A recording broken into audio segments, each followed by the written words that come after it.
मातृभूमि न्यूज, मातृभूमि की आवाज, मातृभूमि के लिए। પાટણ જિલ્લાના રાધનપુર સમી સાંતલપુર તાલુકાના ઠાકોર સમાજના લોકો દ્વારા રાધનપુર પ્રાંત અને રાધનપુર વિધાનસભાના ધારાસભ્યને ગુજરાતમાં ઓબીસી વર્ગીકરણની માંગ સાથે આવેદનપત્ર આપ્યું। ઓબીસી કેટેગરીમાં આવતા ઠાકોર સમાજ અને અન્ય સમાજ સાથે અન્યાય થઈ રહ્યો હોય તેવી ન્યાયની માંગ સાથે મોટી સંખ્યામાં ઠાકોર સમાજના લોકો ઉપસ્થિત રહીને આવેદનપત્ર આપ્યું હતું। વિદ્યાર્થી હંગાથે ઓબીસી વર્ગીકરણના મુદ્દે અમે પ્રાંત અધિકારીશ્રીને આવેદનપત્ર આપવા આવ્યા હતા। અમારી રજૂઆત છે કે ઓબીસી વર્ગીકરણના મુદ્દાને ન્યાય આલે અને સરકાર સુધી પહોંચતો કરે એવી અમારી માગણી છે। શું નામ છે તમારું? જગદીશભાઈ મપ્પાજી ઠાકોર।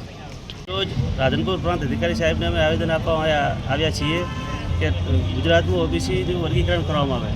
ઓબીસીમાં જે આદિ ઠાકોર સમાજને ખૂબ અન્યાય થઈ રહ્યો છે, જે ઓબીસીનો લાભ મળી નથી રહ્યો, એના માટે અમે આજે બધા રાધનપુર સાંતલપુરના સમી ત્રણ તાલુકાના કર્મચારી જે વિદ્યાર્થીઓને અન્યાય થઈ રહ્યો છે, વિદ્યાર્થીઓ અને સમાજના બધા આગેવાનો સાથે રહીને અમે આવેદન આવ્યા છીએ કે સરકારને અમારી માગણી છે કે જે ઓબીસી વર્ગીકરણનો મુદ્દો છે સરકારશ્રી અમારે રજૂઆત સાંભળે અને જલ્દી એનું નિરાકરણ લાવે અને અમારી સમાજના જે વિદ્યાર્થીઓને અન્યાય થઈ રહ્યો છે એ ન્યાય અપાવે।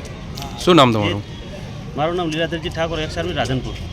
માતૃભૂમિ ન્યૂઝ સાથે રમીલાબેન પરમાર, રાધનપુર, પાટણ।